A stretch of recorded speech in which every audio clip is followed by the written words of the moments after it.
Good afternoon, everyone. Good afternoon. I'm so pleased to see you here and that you have come to enjoy our garden party. The topic of my talk is vegan then and now. When did veganism begin? For many people, it began when they first heard about it. And that would be a very good time to begin being vegan. Many people say about being vegan that their only regret is that they did not do it sooner. For this talk, I will focus about 80 years, roughly my lifespan. But before I do that, let's look a little bit into the past. You must realize that there never is a beginning. There was always something before that. Although the word vegan was coined in 1944, we had vegan forebears long before then. Anatomically, we are best fitted for a vegan life. A diet of fruits, vegetables, grains, beans, nuts, and seeds is best. We are ill-equipped to hunt and eat animals. We do not have the teeth, we don't have the claws, and we do not have a digestive system suited to being a carnivore. We do not need milk from cows or other animals. Human milk is best for our babies, and then we can use milk made from plants, soy, almond, coconut, rice, etc. Going way back in time, disciples of the Buddha, sincere disciples, would not eat meat, drink milk, or wear leather. Vegan food and clothing preferences have been found back in the time of Jesus, notably among the Essenes. Many of the original inhabitants of the American continents were vegan. There were vegans in classical Greece and Rome, also in the Near and Far East, India, China, Japan, and Indonesia. Our roots go back in time. In Syria, in the 11th century, the Arab philosopher and poet al-Ma'ari abstained from animal products because of his concerns and feelings for animals. You are diseased in understanding and religion. Come to me, that you may hear something of sound truth. Do not unjustly eat fish the water has given up, and do not desire as food the flesh of slaughtered animals, or the white milk of mothers who intended its pure draught for their young, not noble ladies. And do not grieve the unsuspecting birds by taking eggs, for injustice is the worst of crimes. And spare the honey, which the bees get industriously from the flowers of fragrant plants, for they did not store it that it might belong to others, nor did they gather it for bounty and gifts. I wash my hands of all this, and wish that I perceived my way before my hair went gray. In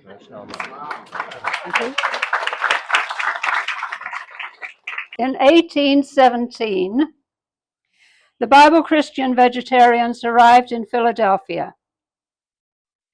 And this city has a history of health, vegetarian, and vegan activism prior and since then, particularly in the 18th and 19th centuries. To learn more about that, take a walking history tour from the American Vegan Center in Philadelphia, the walk led by Van Slemke. Modern veganism. Who is vegan? Men, women, families, and children. Everyone can be vegan, and all kinds of people are. We are a multicultural group in different lines of work and professions, and from nations all around the world. We are politically diverse and include Democrats and Republicans. It used to be that the stereotypical vegan was a little old lady in tennis shoes. Now, everyone's wearing tennis shoes. Where will you find vegans? Everywhere. And it's a choice made for many reasons. For nonviolence, health, aesthetics, economic reasons, and for justice. Modern history began in 1944, when a group of non-dairy vegetarians met together in London and formed a society, and they called it the Vegan Society. Then the news reached other countries, mainly by mail. The growth of veganism was spurred by many notable vegans and near-vegans who we will include in our story.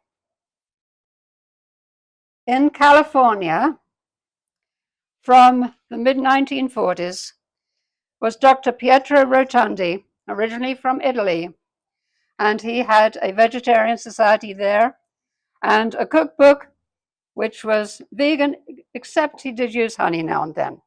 But I count him as a good vegan pioneer for all the good work he did. A friend of his was Dr. Catherine Nimmo. Now, she was the little old lady in tennis shoes. She was a chiropractor, and she used to ride around town on her bicycle to see her patients. Dr. Nimmo had become a vegan in 1931 after witnessing a mother cow and her calf on opposite sides of the road, separated by fencing and crying for each other. Now, this story is shared by many people who became vegan. They have the same story. After seeing the pitiful cow and calf, she asked the farmer why they had to be separated. "So you can have your milk, lady," said the farmer. "Not anymore," they answered, often not knowing how they would survive without milk. Rubin Abramowitz was an important vegan we met in California. He was imprisoned as a conscientious objector during the war, and he worked his way into the kitchen so that he could provide himself and others with vegan food there. Now we're going to jump through the decades. In the 1950s, vegan thinking grew to encompass a rejection of all the ways animals are exploited for our use. Not just our exploitation of them for food, but for clothing, toiletries, fashion, entertainment, and farming methods that exclude the use of livestock manure. You remember health food stores back in the 1950s? There weren't many of them. Most of them that were there were run by Seventh-day Adventists. And we owe a huge debt to the Adventists for their pioneering vegetarian and vegan work. Their missionaries traveled the world and went to China, and it was an Adventist who brought soy milk back to the United States. Loma Linda and Worthington Foods made meat substitutes and soy milk, and that's what we had available in the 1950s. We also made a lot of those things in our own kitchens. In the mid to late 1950s, J. Dinshaw was corresponding with various people. Geoffrey Rudd in England, who wrote the book Why Kill for Food, and also Eva Batt with the Vegan Society, who wrote an article, Why Veganism? In fact, she wrote several articles with that same title, Why Veganism?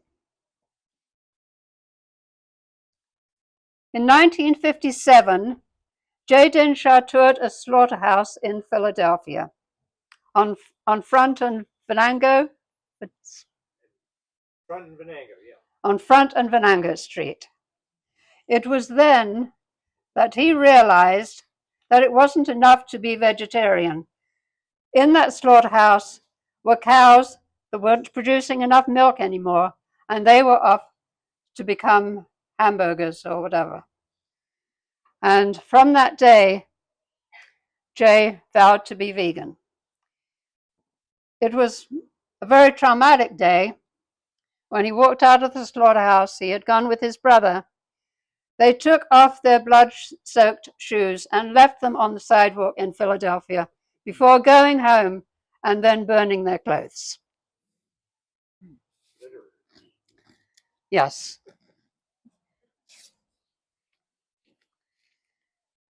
We also realize that leather is not a byproduct, but it is part of the economics of a viable meat industry. Now, the history of veganism is not just a history of the American Vegan Society. There are many other individuals and groups that are part of this story. The American Natural Hygiene Society called meat, milk, and eggs second-hand foods. And they taught living a healthy diet of natural foods. A magazine called American Vegetarian Hygienist, that was where Jay submitted some of his very first articles and also notices about his activities. 1960. The American Vegan Society was founded here in Malaga, New Jersey. And its purpose is to teach veganism with ahimsa and reverence for life. Ahimsa means without hurting, a concept held highly by the Jains and also by Mahatma Gandhi. In addition to ahimsa, our reasons for veganism include reverence for life, a philosophy of Dr. Albert Schweitzer, who was a theologian who became a doctor and did missionary work in Africa. The American Vegan Society has a strong ethical compass, and we hold it so that it deserves the respect accorded to religious beliefs. Ahimsa and reverence for life guide us individually and also provide a basis for us to petition for provision of vegan food in various places such as hospitals, educational places, retirement homes, and other institutional settings. Now, this is an ethical imperative that we find many people come to from their own thinking and reasoning. And that seems to attest to its true value.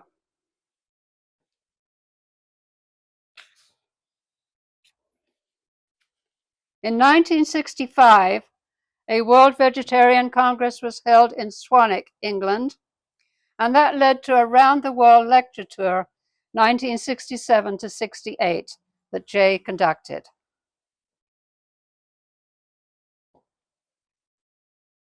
In 1965, we produced the first cookbook with vegan in the title.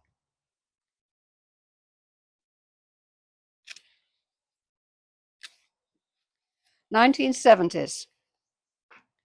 1971, the farm in Tennessee, an intentional vegan community, was formed, and amongst their activities was book publishing, which has published so many books that have been helpful to us over the years. In 1972, Gentle World Community was formed in Florida. They have since moved to Hawaii. Their purpose is to inspire the vegan in everyone, and they maintain a vegan educational organization whose purpose is to help build a more peaceful society by educating the public about the reasons for being vegan. In 1974, the North American Vegetarian Society was found to bring together vegetarian societies across the United States and Canada. They were founded here in Malaga, and they spent 6 years in Malaga before going to their headquarters in Dodgeville, New York. They are under the competent leadership of Brian and Sharon Graff. In 1975, Animal Liberation was published or authored by Peter Singer, and that was a landmark year, the beginning of animal rights, the modern animal rights movement, which also got a head start from the World Congress held in Orono, Maine that year. Also about that time, Dr. Freya Ellis had an article published in The Lancet, which is the British medical journal, about how a vegan diet relieves conditions of angina. In the 1980s, various books were of importance. In 1983, Tom Regan wrote The Case for Animal Rights. Gentle World came out with the cookbook for people who love animals. And thousands of them were shipped to bookstores, large and small, all across the country. And a lot of them went to people for the ethical treatment of animals. John Robbins wrote his book, Diet for a New America, which reveals the astounding physical, emotional, and economic price we unknowingly pay for eating animal products. It was a bestseller advocating a plant-sourced vegan diet, and it was followed by a film in 1991. There was also a phenomenal growth in local independent vegetarian societies. And sometimes people belittle little vegetarian societies. What are they doing? They are extraordinarily important with their monthly potlucks and opportunities for people to get together and learn from each other how to eat vegan and without exploiting animals. In 1982, the Vegetarian Resource Group was founded in Baltimore, Maryland, and they brought in dietitians who added their expertise to our vegan position. A group of young people, Vegan Outreach, took the vegan message to campuses all over the country with their little booklet, Why Vegan? In 1984, at a World Congress in Maryland, we first met Dr. Michael Clapper and doctors from other countries reporting on the benefits of being vegan. In 1985, the Physicians Committee for Responsible Medicine was founded to promote preventive medicine, especially good nutrition, and to conduct research and to advocate for higher standards. In the 1980s and onwards, more professionals appear endorsing veganism. Vegan chefs have competed in culinary Olympics. Ron Pekarsky and Ken Bergeron receiving gold medals at those Olympics. The scientific basis of vegetarianism or veganism was the title of a book by Dr. William Harris, and that was a landmark study that he gave us. 1990, there was a March for Animals in Washington, D.C. 1994 marked 50 years of vegan growth. And it exploded with the wide availability of vegan foods coming into the supermarkets during the next 2 decades. When you could go to a supermarket and find soy milk in the dairy case by Silk, that was excellent. White Wave started in Boulder, Colorado. When increased demanded a bigger production capacity, by the early 2000s, they needed a plant on the East Coast. And they picked Bridgeton, New Jersey, just about 20 miles from here. Other changes you will notice in the marketplace are being able to find hummus. You can get hummus anytime now. Well, it used to be a rarity, as was tofu, but you can get that easily now. And it makes it so much easier for more and more people to become vegan. In the 2000s, now we have the internet. And it was adopted early by vegan societies, vegan doctors, vegan dietitians, and vegan cooks, all getting on the internet to show what they can do, including Fran Costigan here.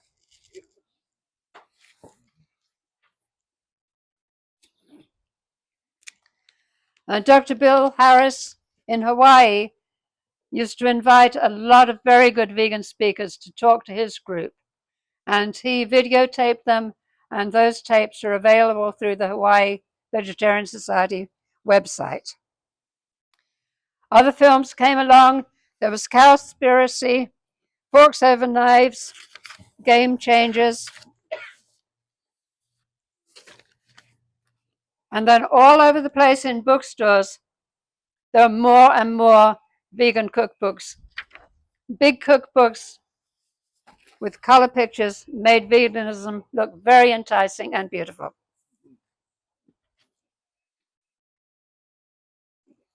We also thought about compassion in religion, because most people's religious traditions don't have any thought about animals. But instrumental in doing this is Victoria Moran, and she was interested in helping us all bring veganism into our own sacred places. Veganism is going mainstream. We heard about Bill Clinton following Dr. Esselstyn's program for a healthy heart. One day, the New York Times telephoned us to ask us what we thought about American dairy farmers wanting the word milk to apply only to the cow's milk they sold. We said they should call it cow milk, and we will call ours soy milk, almond milk, coconut milk, etc.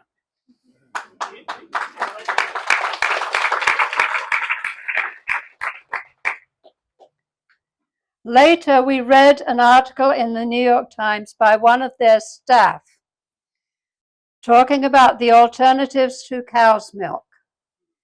He listed many of the things we had said, but he also included tiger nut milk, which I had not heard of, but apparently they use tiger nuts to make milk in Africa.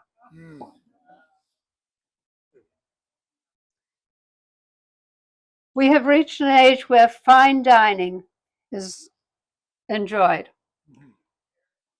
And here in New Jersey, at Atlantic Cape Community College, their culinary department has a restaurant.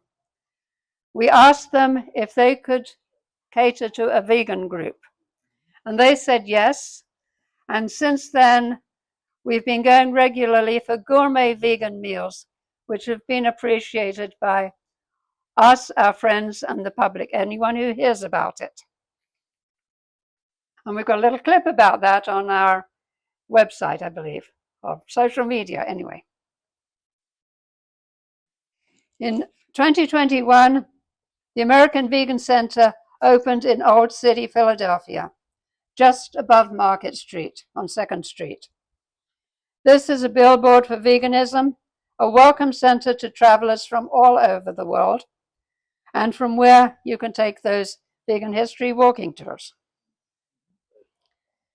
The internet has brought in more people who have learned why and how. Through YouTube videos, the destructive action of meat eating is very evident, and people are becoming vegan. The adequacy and advantages of vegan diets are now recognized by the Academy of Nutrition and Dietetics, by Harvard School of Public Health. Even the US Department of Agriculture includes guidance on vegan diets in their dietary guidelines for Americans. Just look it up. And we thank many of our vegan dietitians who did the back work that helped all this happen.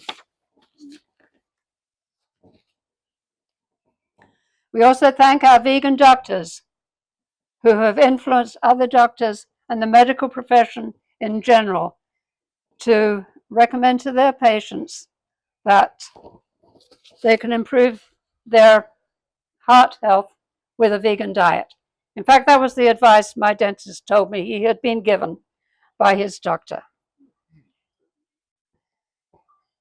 In schools and hospitals, vegan meals are becoming much easier to get, and in some places, they are the default option. Rutgers University has instituted cooking classes for adults and children to encourage them to eat a healthier diet. They come down here to Malaga and they are distributing vegan recipes.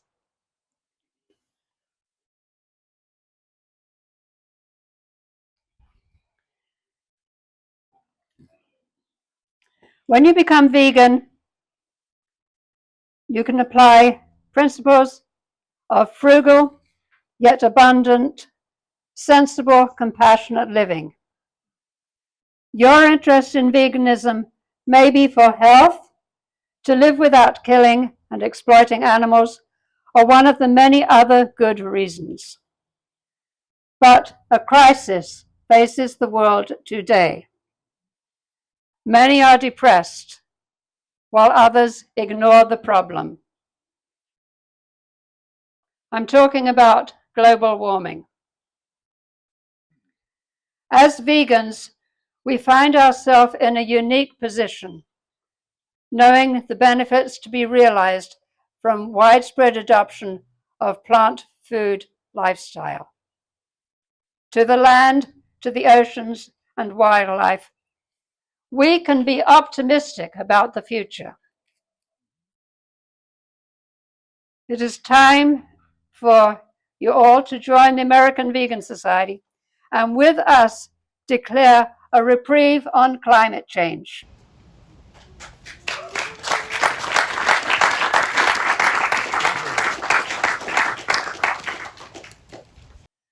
There is a tide in the affairs of men, which, when taken at the flood, leads on to fortune. We are there now. Thanks so much.